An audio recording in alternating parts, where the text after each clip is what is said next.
Welcome to On the Verge. This is Zach Spedden, joined by Bob Phelan. Nick Stevens, our co-host, is out this week, and congratulations to him and his wife on the birth of their second child, a baby girl, who was born on Monday, just in time to see the Orioles home opener. So she arrived on time. Nick is going to be out this week. We expect him back next week. The good news is that we are joined by a guest this week, who I'll introduce in a moment. But first, each week, we like to shout out new members to our Patreon community. And I'll turn that over to Bob because we've got several new members joining that group as the regular season gets started.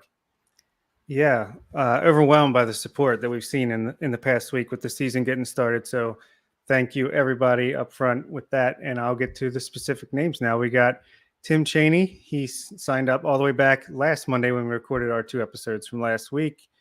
Patrick Seaman.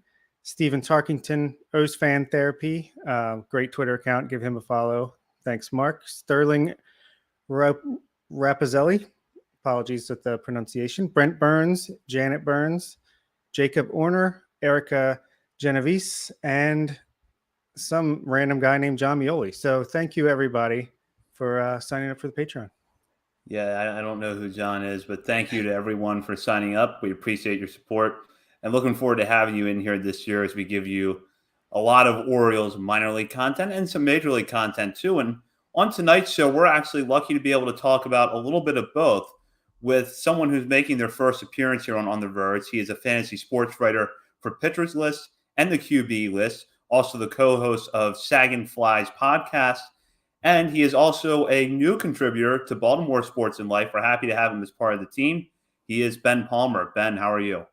I'm doing great. Thank you so much for having me on. It's I don't get, because I write about fantasy baseball, I don't get to talk about the Orioles all that much because there isn't always a whole lot of fantasy relevant players on the Orioles.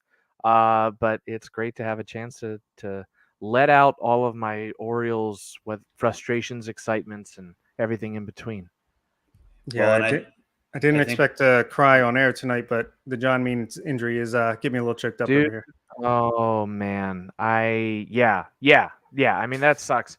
If there's one good thing that could come out of it, if he's out for a little while, maybe it hurries up someone like a Grayson Rodriguez or somebody to the majors. I don't know. We'll see. Or maybe we'll just get to see, more of Mike Bowman starting or something like that. Who knows?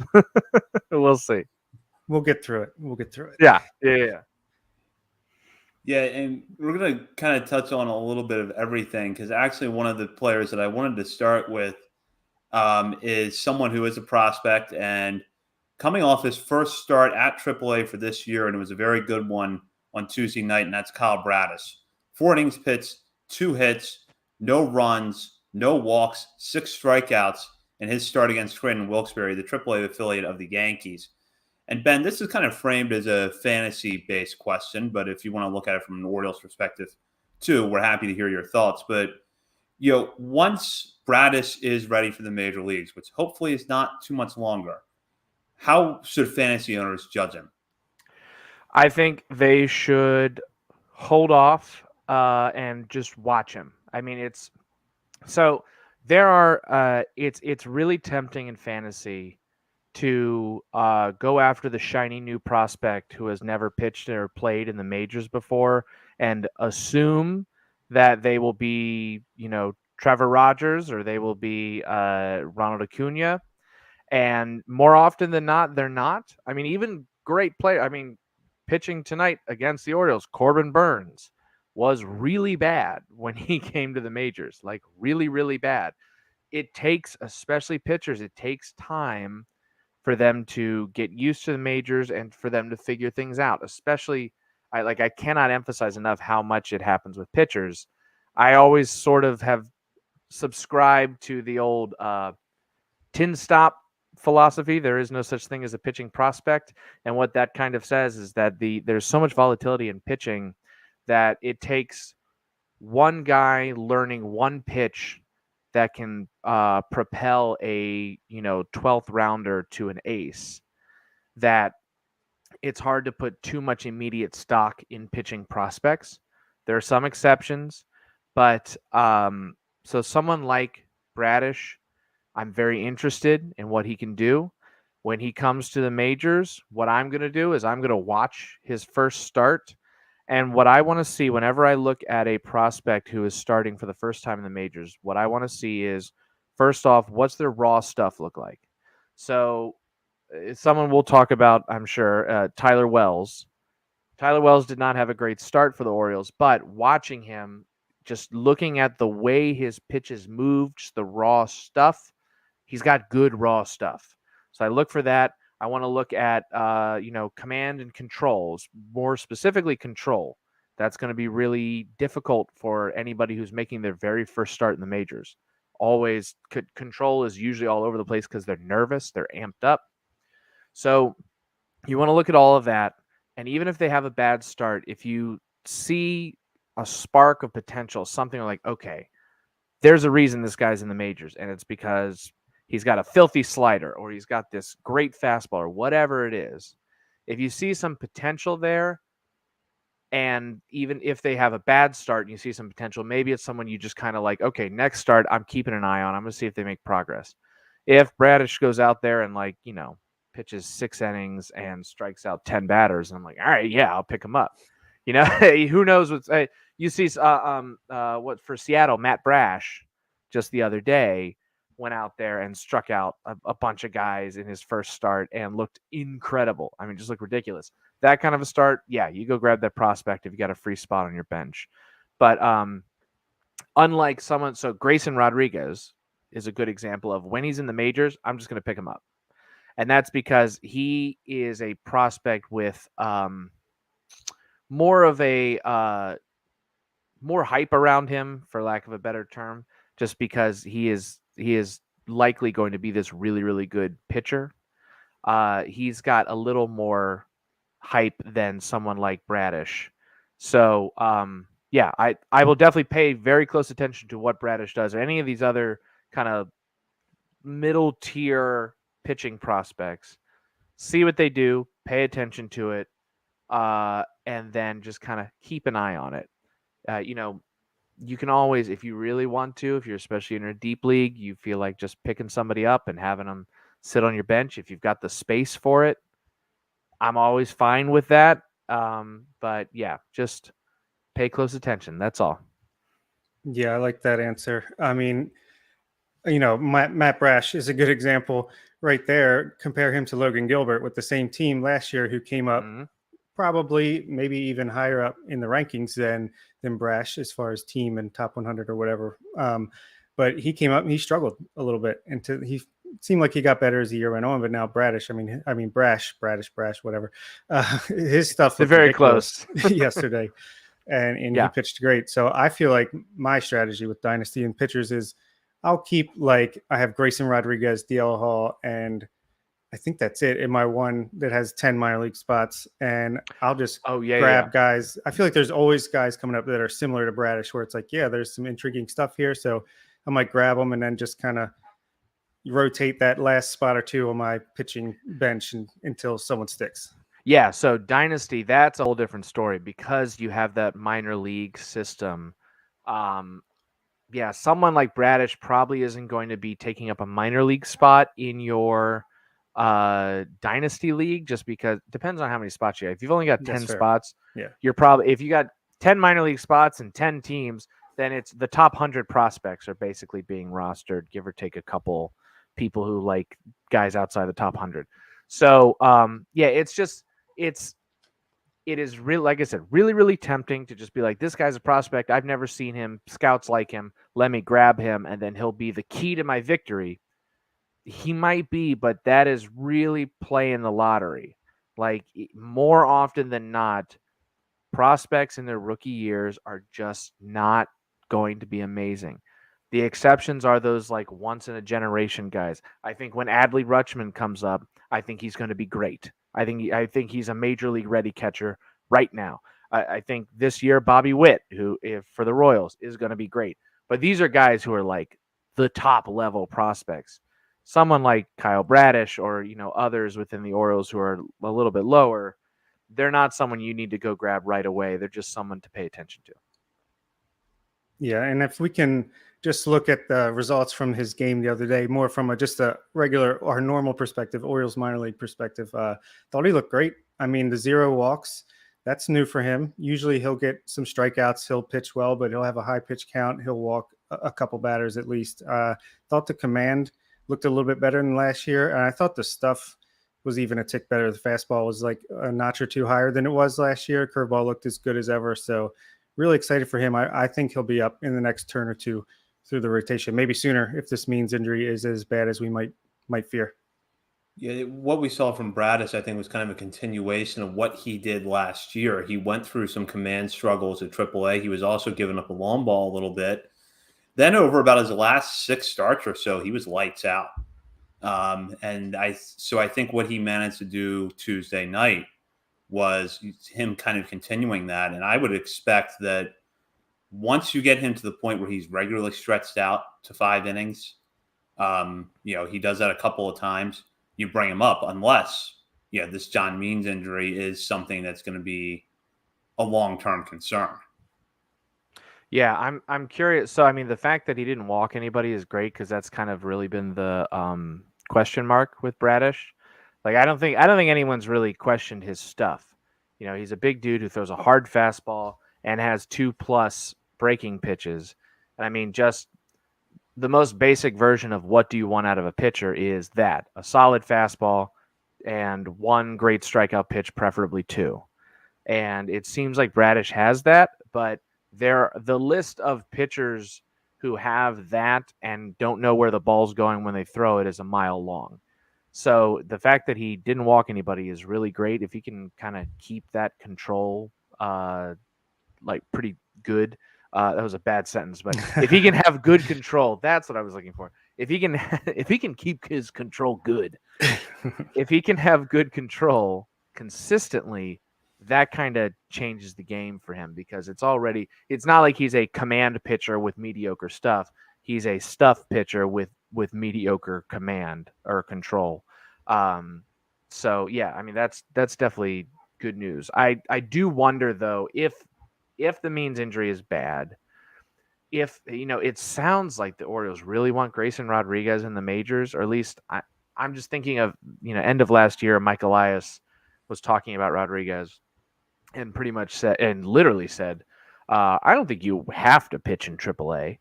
And I mean, obviously Rodriguez will pitch in AAA, but it kind of sounds like they're like, we're ready to bring him up, as soon as possible.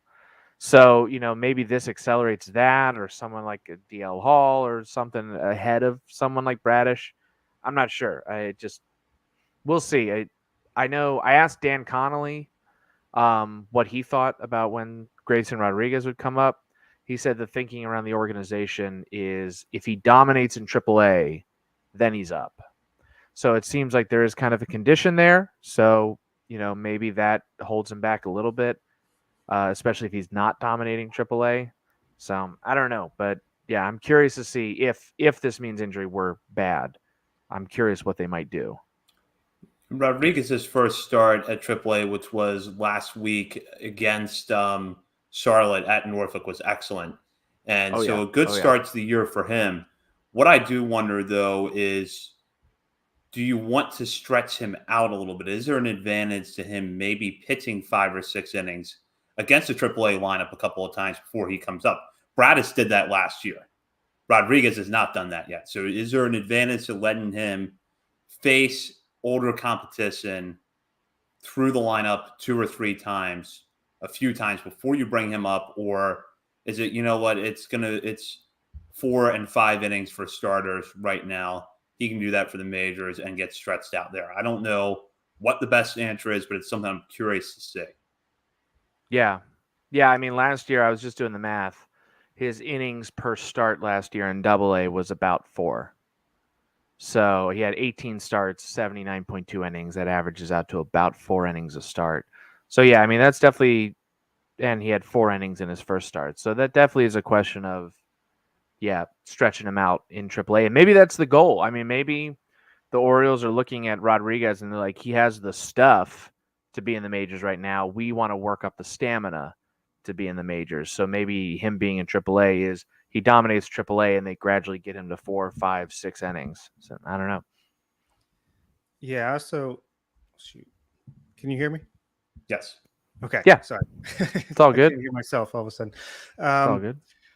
Yeah. So I think Bradis, there's no walks. Obviously, you want to see that a little more. It's only been 4 innings in the official season, but he did look good in spring training. So to me, it's a sign. If he comes out, looks this good over his next couple starts as well, and can get through the 5th inning, then maybe that makes him eligible. Grayson, I feel like I could see either way with that, Zach, as far as what you're saying there, because yeah, maybe he's just on the same timetable as everybody else right now. He can do that at the major league level. Why waste the bullets in the minor leagues?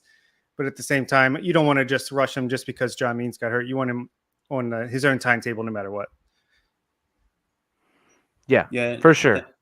And as I like to say to our listeners who might be listening to this later, hopefully you're in a better future where this John Means discussion is irrelevant, but Means was removed from his start Wednesday night, shortly before we went on the air against Milwaukee with a apparent left forearm concern.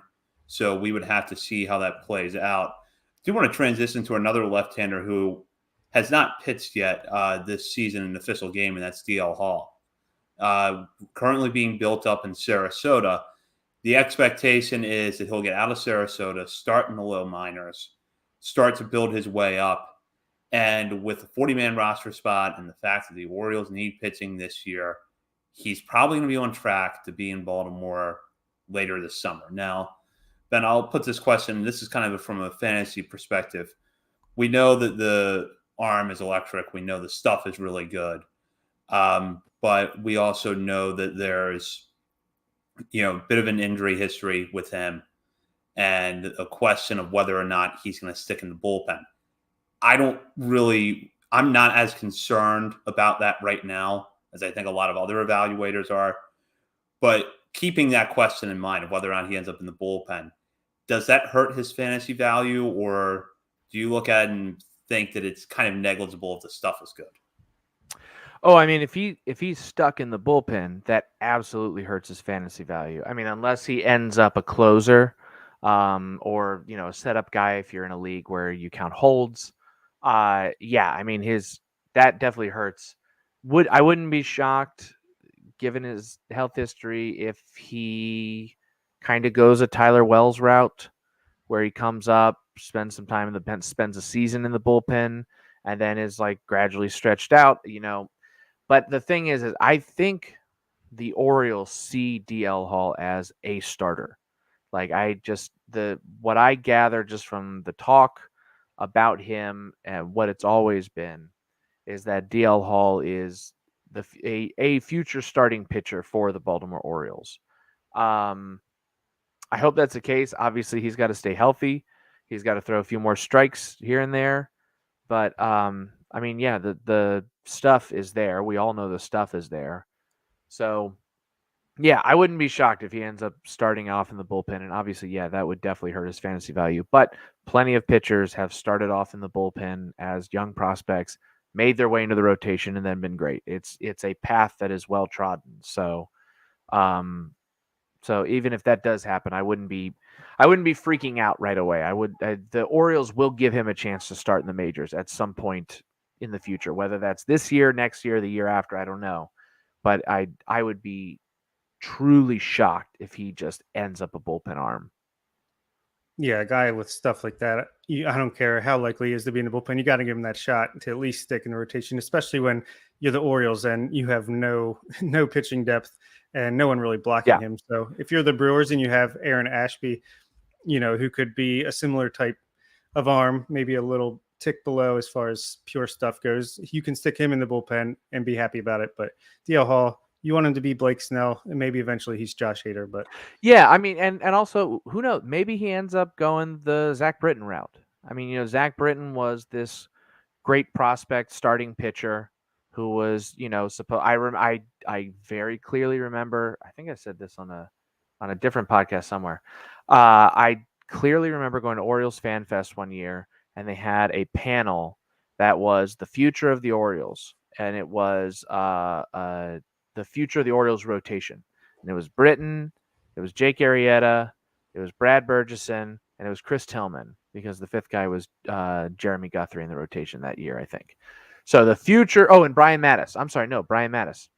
And that was the future of the Orioles. Those five, and yeah, that didn't work out great. But Britton. I mean, yeah, Britton was supposed to be this great starter. Couldn't hack it as a starter, and then became an incredible closer. So, there is a path for someone like DL Hall to try out starting. If it doesn't work, there is potential. If he has good stuff, he could become a closer. We may see Jorge Lopez go exactly that route. A top prospect pitcher who couldn't cut it as a starter and is now moving into a closer role. He got the first save of the year for the Orioles. So, who knows? That could be possible too. But like I said, DL Hall's going to get a shot to start. He may blow it and he may be awful, but he's going to get a chance at the very least. Yeah, don't forget Troy Patton is part of that cavalry. Oh boy, yeah. Speaking of saves, who do you out of the Orioles? It's definitely a tough position to crack, at least when you're looking at Orioles. But who do you think you should grab if you're in a fantasy league right now for prospective saves? Jorge Lopez currently has a job, but who knows how stable that is? He already blew kind of one thing. You got Felix Baltista, whose stuff is insane right now. It's just a matter if he can control it. Maybe he wins that job. Dylan Tate is there. What do you think? Yeah, so I think immediate future it's Jorge Lopez probably. But my favorite candidate to end up with saves is Bautista. He looks like a closer, stuff wise. This sounds, every time I say this, it sounds like I'm an old person who's like, forget your analytics, I use the eye test. And that's not what I'm saying at all. What I'm saying is the guy throws 101 mile an hour fastball that pops. I mean, that thing is it is a 70 grade fastball. And he has a splitter that sits at like 86 and has killer movement on it. The question, obviously, like you said, is control. If he can't control those pitches, then he's not going to get the closer job. Dylan Tate. That's the story of Dylan Tate. Filthy stuff. And he doesn't know where it's going when he throws the ball. So that could happen for Bautista. But looking at it, if you're looking for a really good closer, what do you want in a really good closer? You really only need two great pitches. Plenty of closers have built their careers off of that. And Bautista feels like he has it. I mean, that fastball is ridiculous. That splitter is great. The speed differential between the two going from 100 to 86, around there, that's great. And the movement on the splitter is fantastic. I mean, it looks like, I don't want to compare it to the greatest splitter in the league, but it does look a little bit like Kevin Gausman's splitter, the way it cuts back and everything.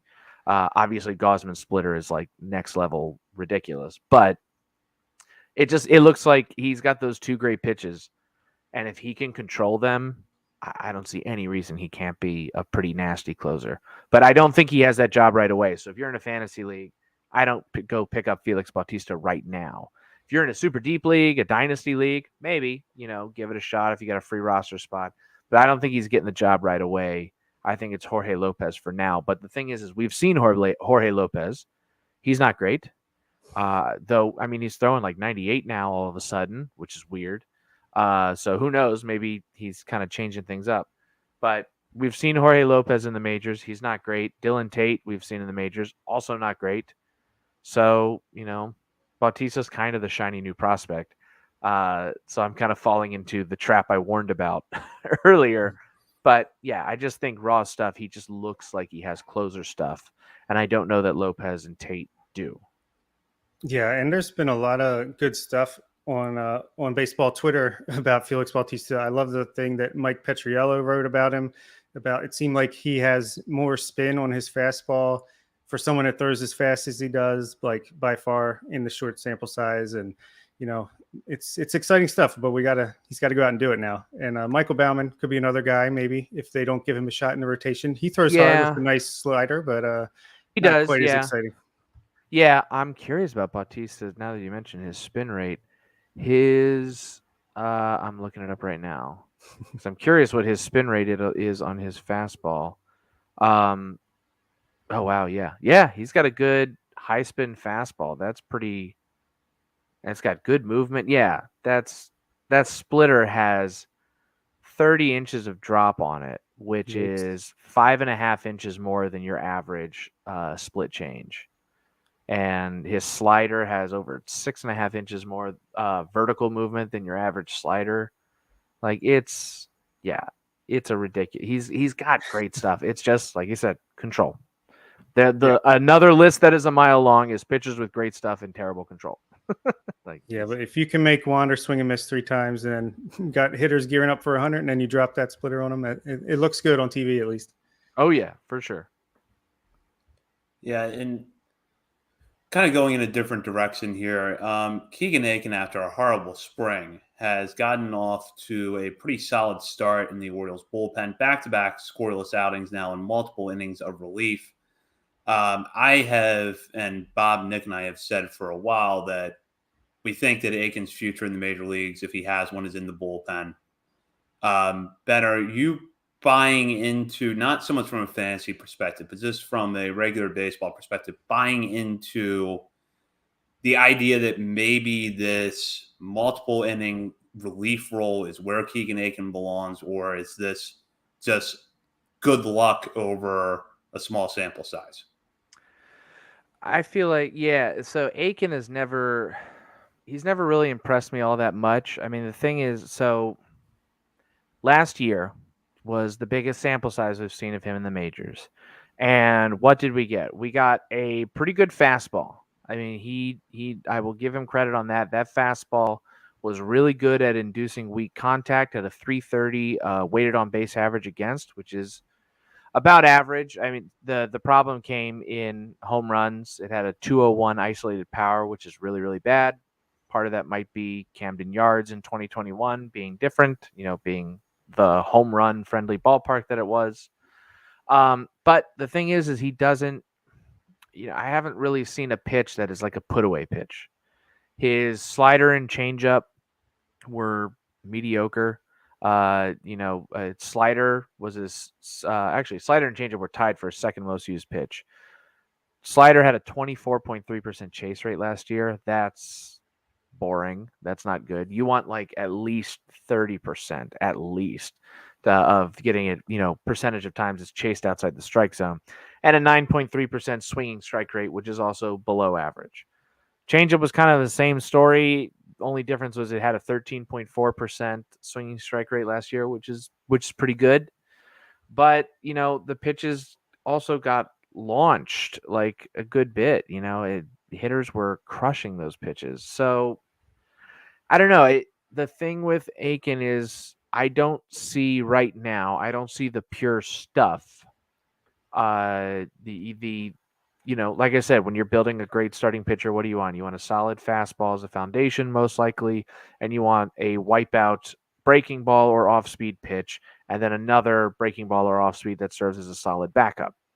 He has a solid fastball and nothing else. And that doesn't, I don't know that that's a starter right now. Like I said earlier, pitchers can learn a new grip on a slider and completely change the pitch, and all of a sudden it's a filthy pitch. That happens all of the time. So it's definitely possible that could happen with Aiken.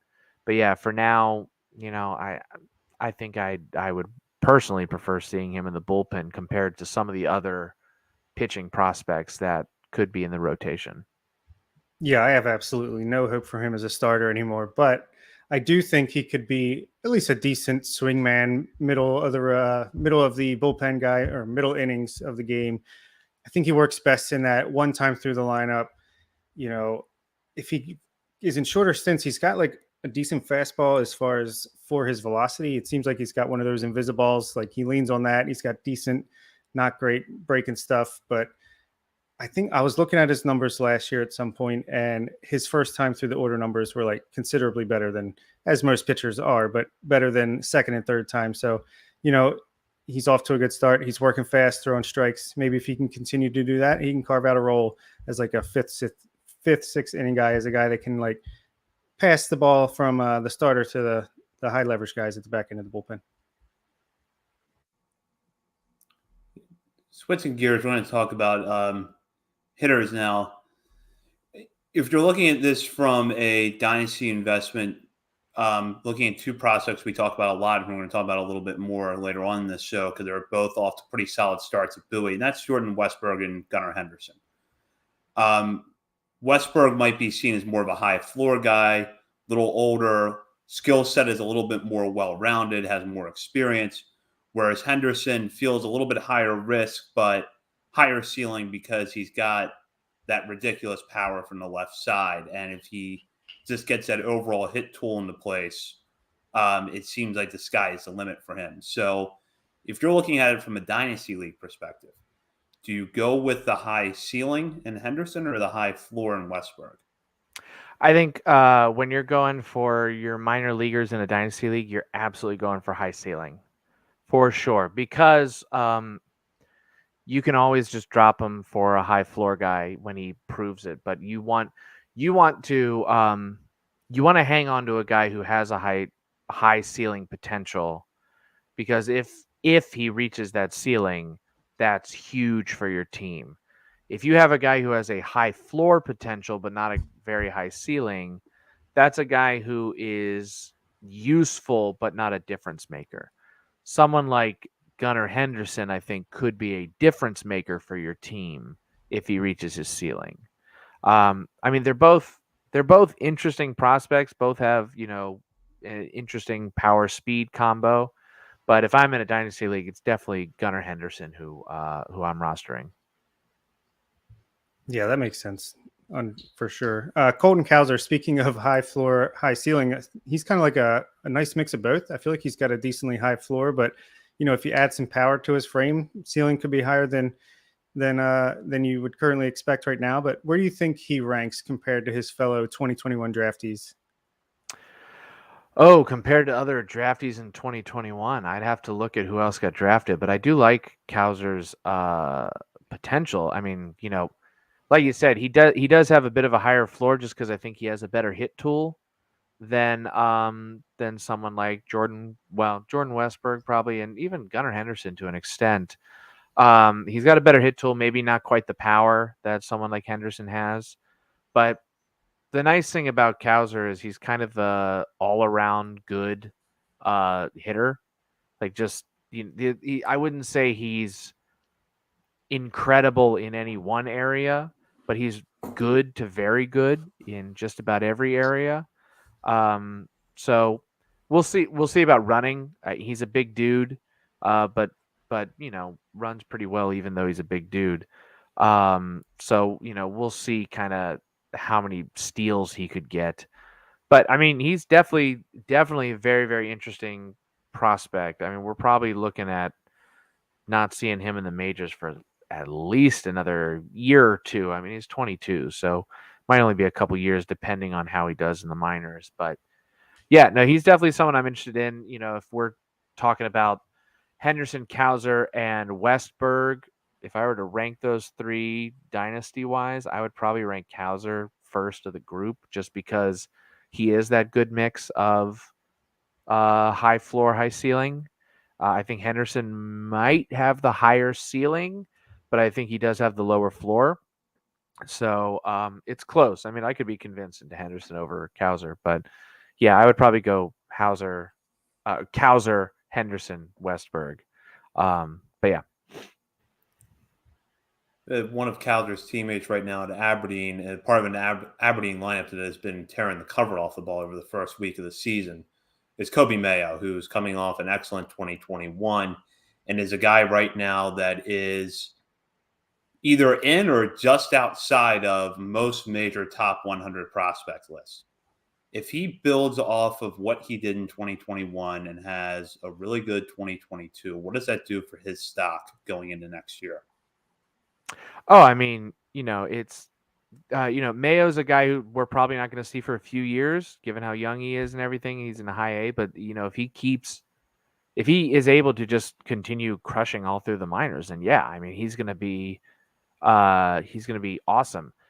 He's got good power, and he's got a decent hit tool. I'm curious how the power will translate as he climbs through the minors, but Yeah, I mean, even he's another guy who's like a big dude. He's real big, isn't he? He's like 6'5" or something. He's a big dude. And also similar to Kowser, can run decently well, which is cool. So yeah, I mean, if he's able to build off what he did last year, which was nuts. I mean, he crushed the ball last year. If he can kind of build off of that and continue showing that his power translates, I think that's really going to be the big thing. Is does that power, as he gets to higher and higher and higher level pitching, as he goes double and triple A, is that power still there? Does it remain consistent? And if it does, then he is suddenly a very, very, very interesting prospect. Right now, he's a guy where I'm like, yeah, just keep an eye on him. I don't know if in a dynasty fantasy league, I don't know if I'm putting him in my minor league spot. It depends on how big the league is and how many minor league spots you have. But he's definitely someone worth keeping an eye on. The problem is he could easily hit double A or especially triple A and just he can't handle the pitching. And then all of a sudden just the bottom drops out. So that is something to keep an eye on. But I mean, the raw skill set is very, very interesting. And last fantasy related, dynasty related question: how deep does a league's minor league system have to be to stash Heston Kjerstad at this point? You know, I don't think it has to be all that deep. Kjerstad, you know, he's had the health problems, which, you know, nothing you can do about that. You know, it's not like this health problem was like, you know, a hamstring injury that's been nagging him or something like that. Like this is entirely different. I'm hopeful that he just kind of picks up this year and starts crushing the ball. He's 22 years old, and has good hit tool. Not as great of a hit tool, but good power, solid fielder. So, you know, I think if you're in a dynasty league good example, I'm in a dynasty league where it is a 16 team league with 15 minor league spots. Kjerstad is rostered in that league for sure. I think even in my other league where we have 10 minor league spots, it's like a 12 team league. I think he's rostered there too. So, yeah, he's got good potential. Like I said, you know, nothing you can do about the issue that he had. You know, and it also hopefully isn't something that like comes back and haunts him throughout his career. I mean, who knows? We'll see. But yeah, no, I think you could definitely roster him in most dynasty leagues for sure. We'll kind of wrap up the fantasy discussion here just to get your thoughts generally on what you're seeing from the Orioles pitching staff, both the rotation and the bullpen. Specifically looking at the guys you know are going to be starters for the rest of the year. So really the top four in Means, Wiles, Zimmerman, Wells, or at least the four that are penciled in for starting right now. And then the bullpen, we've talked about Jorge Lopez, Felix Baltista, and Keegan Aiken a little bit, but looking at that group as a whole, they've been mostly successful through the first few games of the season. How sustainable is that, though? Yeah, so starting with the rotation, I mean, you know, injury pending, Means is kind of who he is. I've always loved John Means. He's got great stuff. One in the very first article actually I wrote for Baltimore Sports and Life was looking at what to expect from John Means this year. And one of the things I mentioned was that Means has a habit of throwing the ball in the strike zone a lot, which is good on one hand because it limits walks. But on the other hand, if you're throwing the ball in the strike zone all the time, you're not going to get hitters to chase the ball outside the zone because you're just not throwing it outside the zone at all. And strikeouts have always kind of been an issue for Means. Even in his first start this year, he only had a 23% CSW, which is called strikes plus whiffs, on the night, which is really low. You don't want to see that. Even his changeup, which is his put away pitch, had a 28% CSW.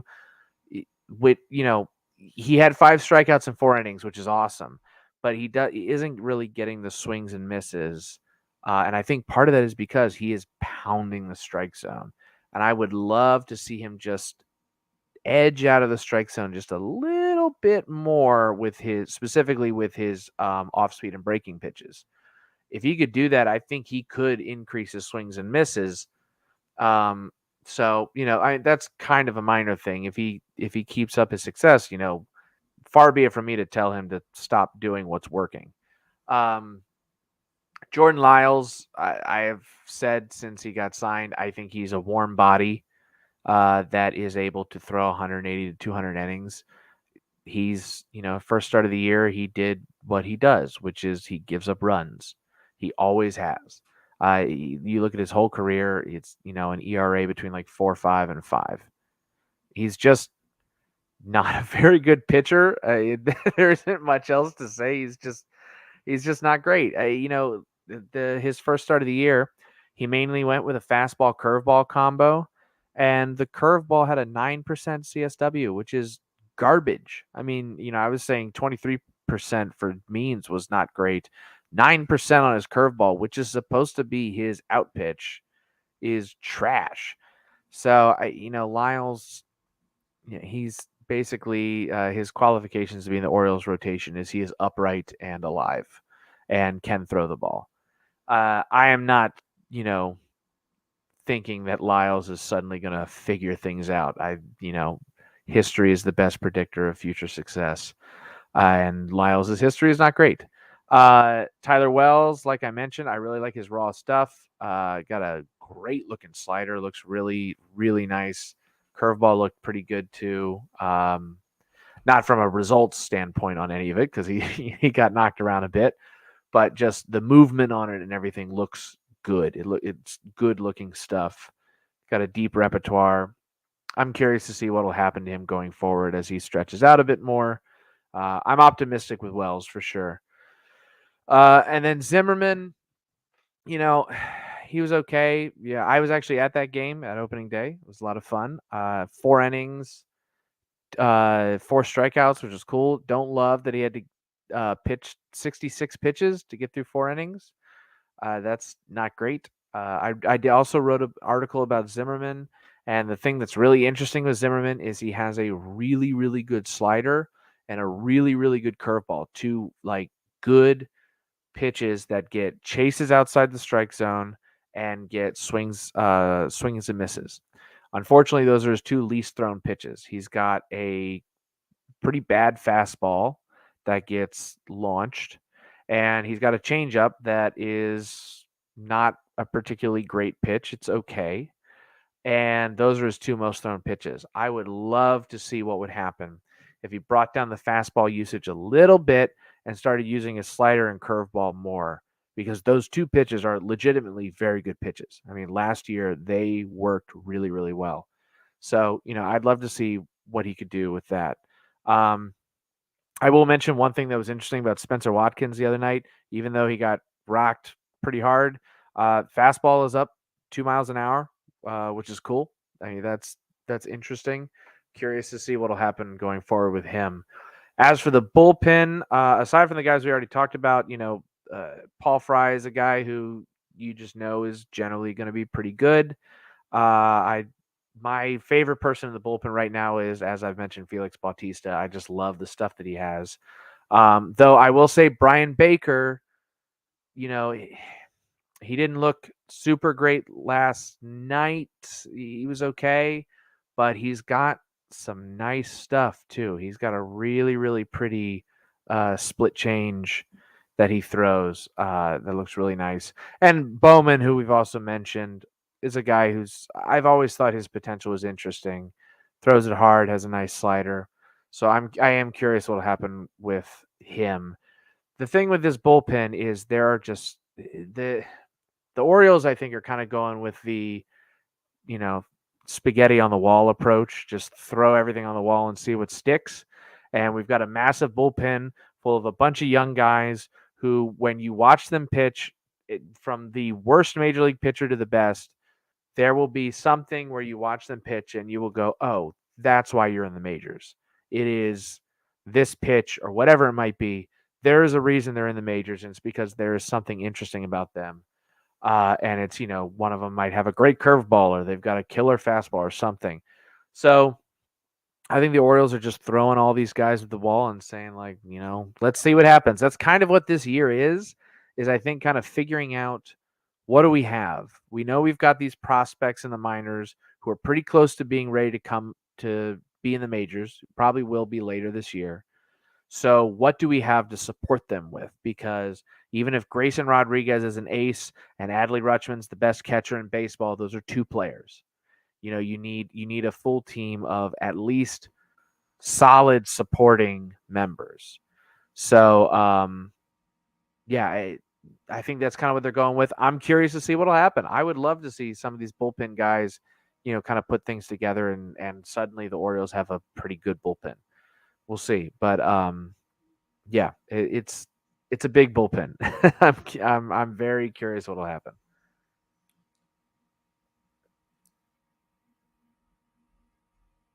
Oh, Bob, we can't hear you. You are muted.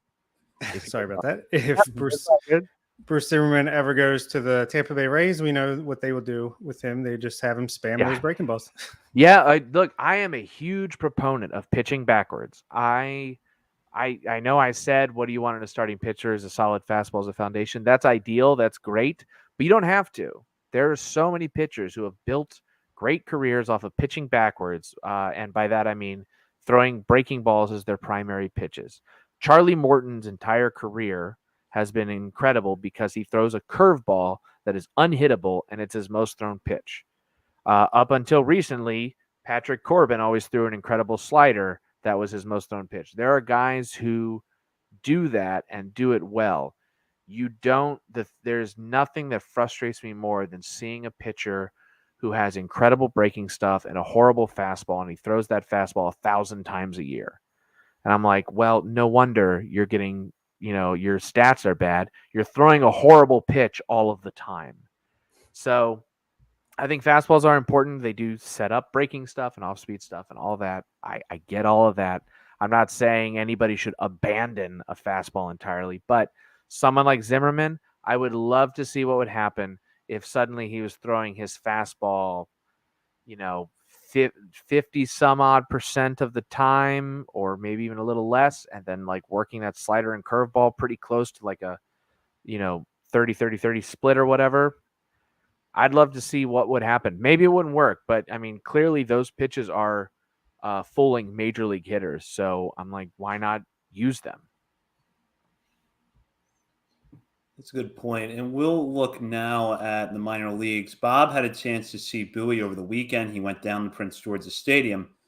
And one area that I think our listeners are definitely going to be interested here is that you saw Antonio Velez's first outing in the Orioles organization. Bob, I heard from you during the game. Your impression in the moment was the changeup is as advertised. Baseball America had rated Velez as having the best changeup in the Marlins farm system before the trade that sent Tanner Scott and Cole Saucer to Miami and brought Velez back in a package of prospects and a draft pick for those two relievers. So, Bob, just kind of start there with your impressions on Velez. I was impressed. He's 24, 25 years old. Not really his fault because of the COVID season. And last year was his first professional experience. So, I mean, it's just unfortunate. I think a lot of these guys in the minor leagues are like a year behind still. But, I mean, to me, it looked like Kevin Smith and Kyle Bradis at the beginning of last year when they were in AA. Like, he should be in AAA very quickly. Just too talented for this level, I think. I mean, he throws everything for strikes. I thought we heard there was a velocity uptick for him, but he was sitting 88 to 91.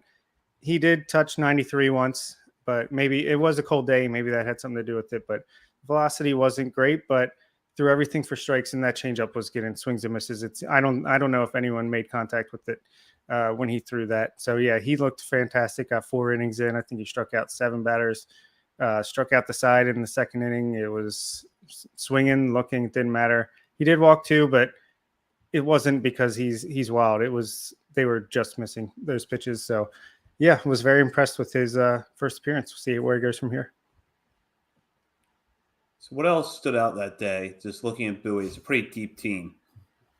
It was a fun game. That offense is a lot of fun. Hudson Haskin hit 3 home runs in one game.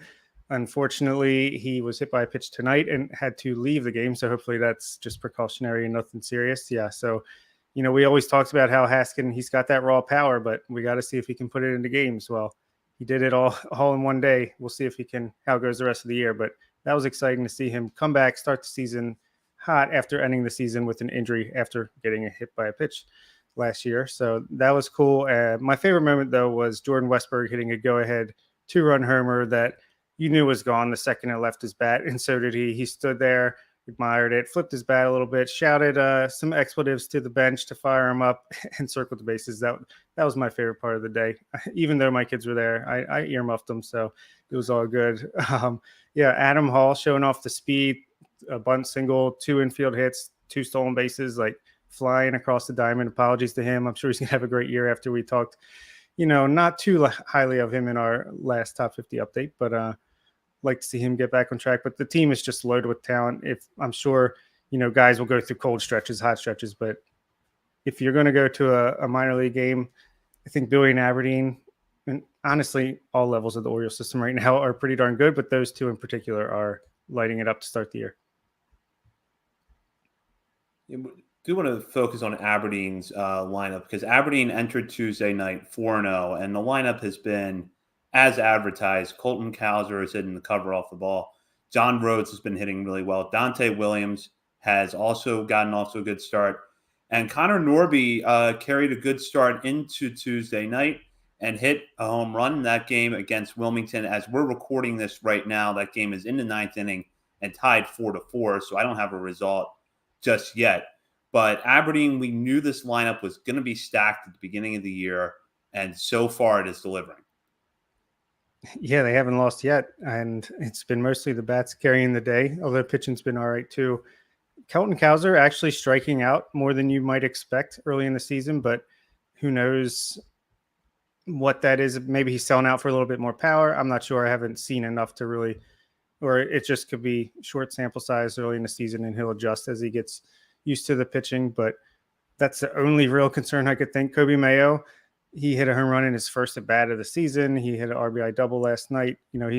He hasn't had the balls fall in, but he looks comfortable at the plate. I'm not concerned whatsoever. Looks good. Had a hit and a walk today. So yeah, that lineup, that team in general is just absolutely loaded.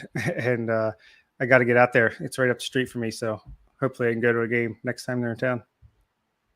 So, Ben, I'm interested, kind of get your thoughts on Aberdeen because it's got an interesting mix of prospects where you have the really high ceiling guys like Mayo and Cowser, but then you also have this mix of hitters that do 1 or 2 things really well, like Cesar Prieto, or guys that seem like they might be able to start putting it a little bit more together in terms of power, like Connor Norby and John Rhodes.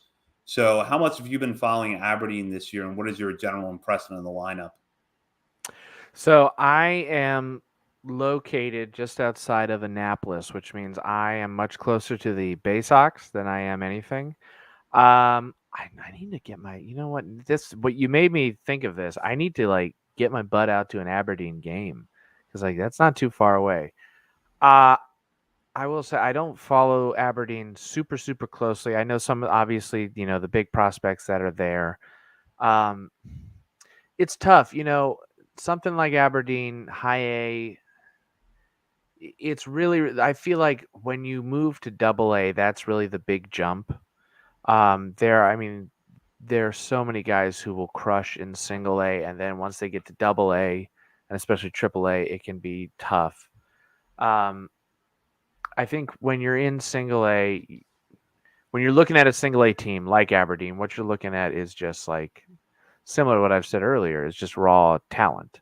Do these guys, what do they have? And, if they can crush Single A as they should, then, it's interesting to see what they could do in Double A. So I'm really curious about a lot of the, the Kobe Mayos of the world, see what they can do, see how quickly they move up.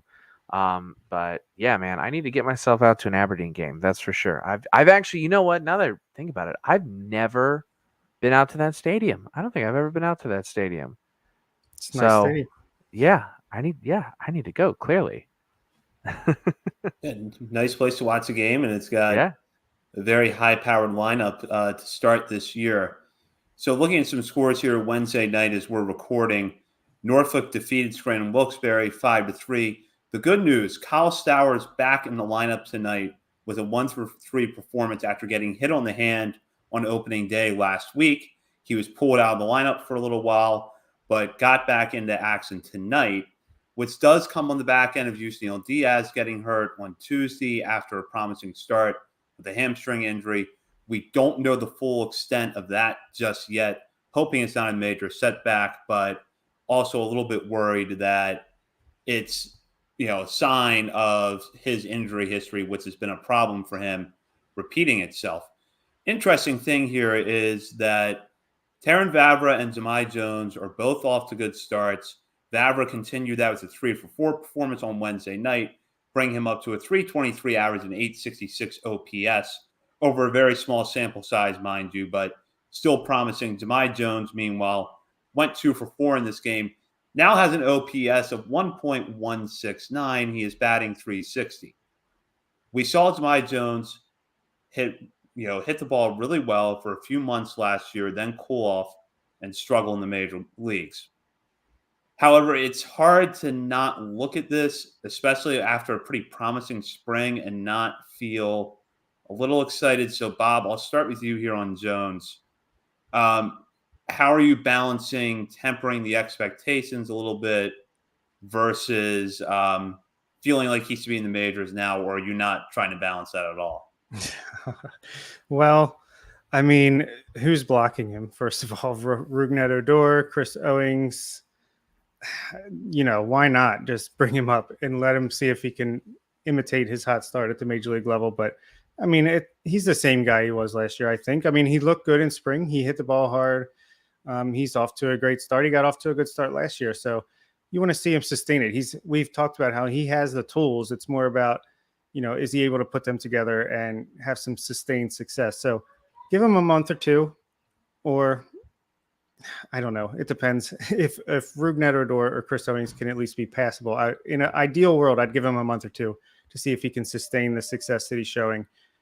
But when he does come up, I would slide Taron Vavra. Vavra's been playing center field most nights, I feel like, and looks okay out there. But the versatility is cool. But I'd rather see Vavra get some everyday at bats at second base, get used to that position once Jones inevitably does get called up at some point, and go from there. Maybe Vavra can work his way up as well at some point in the summer. But it's always good to get off to a good start. Ask Rylan Bannon about that last year. So, Ben, I mean, I'm sure you saw Jones a little bit at the majors last year. We know he was having struggles really just laying off too many pitches that were in the strike zone. That was a major problem for him. But what would you want to see from him out of AAA before you gave him an extended shot in the majors again? Yeah, I mean, I think he's got the hit tools. He's got a nice power speed combo. I'd like to see him start hitting righties a little better. He's pretty good against lefties, but I think in general he's a solid hitter. I think honestly the big weakness for Jones is his fielding. He's not an especially great second baseman. I mean, he's passable, but I don't know. I think that more than anything is what's going to probably block him a little bit, is just he's not a very good fielder. So, and I know that's been a thing. I remember all last year, he was, crushing in AAA, and people were saying, why isn't he coming up? Why isn't he coming up? And the Orioles were constantly saying, well, he's, working on being better at second base. So, that maybe that'll be the same problem this year. But like you said, who's blocking him? Rougned Odor is a guy who, given a full season, could maybe hit 25, 30 home runs, but also bat like 200. He's a good fielder though. So, he's not like the future, obviously. He's just kind of a warm body. So I think, if you see some good plate discipline from Jones in the minors, and I'm sure the Orioles would prefer to see an improved glove. I don't see any reason not to bring him up. I think this is the year where the Orioles start bringing up some of those prospects and saying, okay, let's see what you got, because we're, hopefully, fingers crossed, 2 to 3 years away, or hopefully less, from being a competitive team. So, as we get some of those top prospects up. So now is the time to start getting the Jahmai Joneses of the world, the Taron Vavras of the world, putting them in the majors and saying, let's see what you got. And again, similar to what they're doing in the bullpen, throw everything to the wall and see what sticks. I think this is the year to do that. So I'd like to see that. But yeah, I think just seeing some better plate discipline, better fielding from Jones. If that starts to happen, I could easily see him coming up. We'll go now into our final segment of the episode, and it's a resumption of something we started last year, which is taking a moment to highlight a prospect outside of Baltimore Sports and Life's top 30, which Bob, Nick, and I put together. Actually, our top 50, but what we do is we usually will let the players in the 31 through 50 segment or section on the list, since this is a long season. We want to make sure we try to highlight players. Anyone below that 30 tier, we want to take a minute to recognize for something they've done recently, whether it's been a good week, good individual performance in a game, or maybe something we just saw that we liked, even if it was not the best night. Bob, to get us started, has actually picked 2 players this week. And I want to start with him because it's also a chance to talk about the Delmarva Shorebirds we have not really discussed tonight. And we're off to a pretty decent start. Yeah, I mean, I thought we'd spice it up this year. Maybe we can pick a batter and a pitcher each. That's asking a lot, but we've got it in us. And yeah, Delmarva is an interesting team this year just because they're filled with those international guys, which Orioles fans have no idea about until the last couple of years. They're finally reaching full season ball, and we're seeing that. Even though one of the guys I picked is the guy who's repeating Delmarva from last year, Daryl Hernandez, who, last year – he had a 691 OPS, batted 277, but super young for the level. So, we thought he would get that bump up to high Aberdeen, and he didn't. He got sent back down to Delmarva. Apparently, he was not happy about it, and he's proving why. I mean, he's doing what he should do and say, here's why I should be up in Aberdeen. He's now batting 429 on the season with OPS over 1,000. Hit his first home run tonight. Also has a double. Hasn't walked yet, but it's only been 21 at bats. Only struck out 3 times, so that's good as well. And for my pitcher, I'm going for a guy who finally got to see for the first time on video. Moises Chasse came in relief for a rehabbing Denny Reyes and went 4 innings of shutout baseball. Only gave up 1 hit and 2 walks, struck out 7. I was able to see the first 2 innings of his outing tonight before I hopped on this podcast, and I was getting the feels that I got when I watched Gene Pinto in Delmarva last year. So, I want to see him a few more times to really lock that in, but we know how we feel about Gene Pinto on this podcast, and Moises Chasse could be another one in that realm. Chasse is a guy that's been shouted out by Kobe Perez, among others, on our show. So good to see him delivering a little bit. I'm going to transition to a pitcher that Bob, Nick, and I are all high on. And Bob, yes, I will meet your challenge to pick 2 players for this segment. And I'll get to the batter in a moment. But I'm going to go with a guy that we've been pretty high on all offseason, who had a nice outing in relief on Sunday, and that was Noah DeNoyer. Ended up picking up the win against Jersey Shore. 3 innings of relief, 2 runs, 1 earned with 8 strikeouts. Undrafted free agent who has flashed some promise, looked pretty good last year. And we've picked up as a guy who could break out a little bit this year because he does have good stuff, had excellent strikeout numbers last year between Delmarva and Aberdeen, spending the bulk of that at Aberdeen while spending time in the rotation and the bullpen. Even if he goes in sort of a piggybacking role this year, I think you'll see a continuation of the good strikeout numbers. And if the walks are able to come down a little bit as we get into the year and he's able to get them below last year's numbers, I think we'll see him rise up through the system. And the other guy I'm going to pick is an outfielder on Delmarva who's off to a good start, and that's Isaac Bellamy, who ended up on Wednesday night against Lynchburg going 1 for 4. He's hitting .375 with an OPS of 1.069 so far, a home run. This is an international signee who's 20 years old, was actually a holdover from the tail end of the Dan Duquette era, somebody we were interested to see as part of a talented crop of international prospects at Delmarva, and he looks like he's going to be one of those players who brings some thump to the lineup, switch hitter in the outfield, 6'2", 220 right now. So pretty big player, but hitting the ball so far, off to a good start, and I think worth keeping an eye on as we get through the first few weeks of the season. Great pick, Zach. Yeah, I especially loved Denoyer's line. What did he go? 3 innings, struck out 8 batters, but walked 4.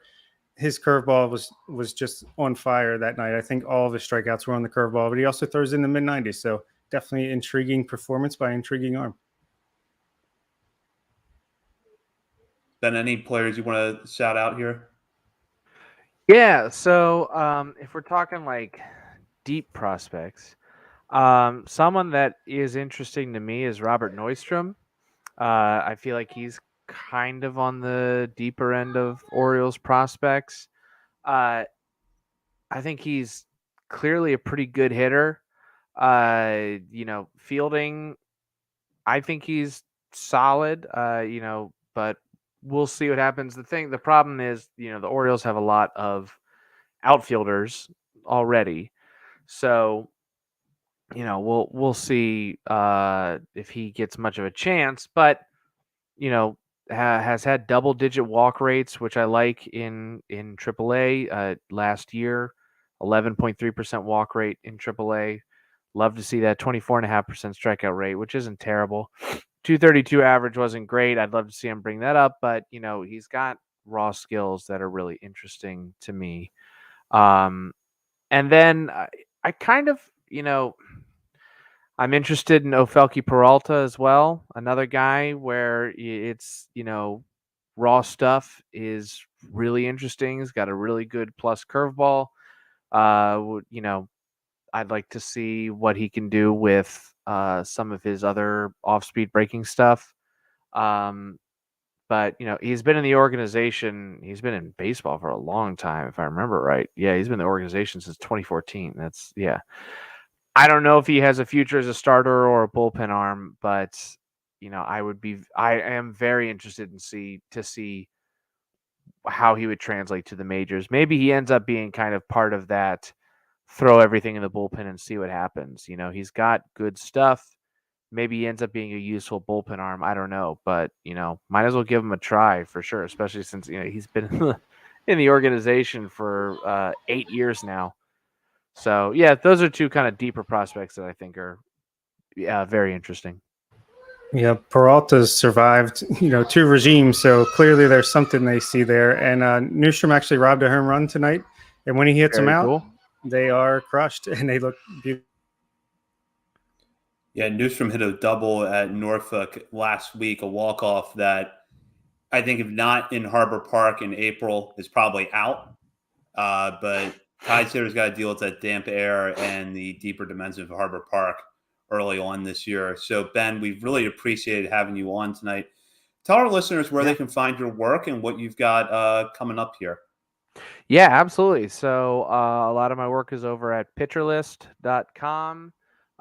Every week I do a column that I've been doing for about 4 years now, where I take a look at the hitters you should be starting and avoiding for the upcoming week.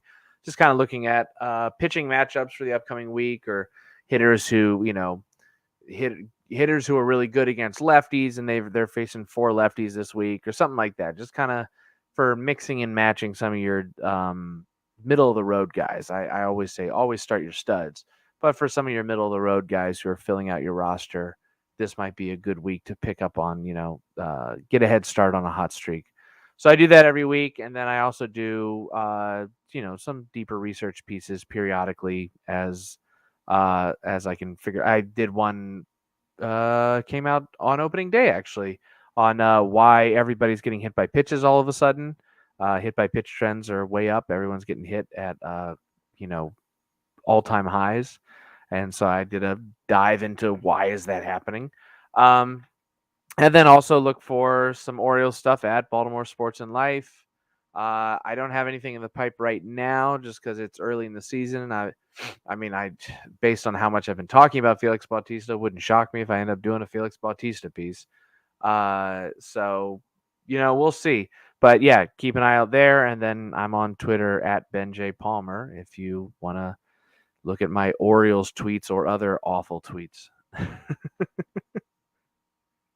You can check out Ben's work as well as the work of our colleagues over at BaltimoreSportsAndLife.com, where you'll not only find Orioles coverage, but Ravens, college sports coverage, and more. Be sure to hop on the message board there and join the discussion with readers of the site as well as contributors. You can also follow us on Twitter at BSL on the Verge for nightly updates of the Orioles minor leagues.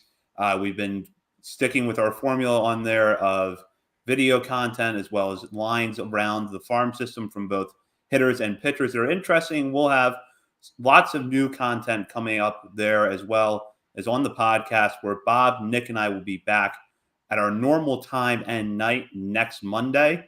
So be sure to check in for that. And thank you for tuning in live or listening to download as we did our later show this week with the Orioles opening their regular season on Monday. So for Ben Palmer, Bob Phelan, and Nick Stevens, this is Zach Swedden. You've been listening to On the Verge.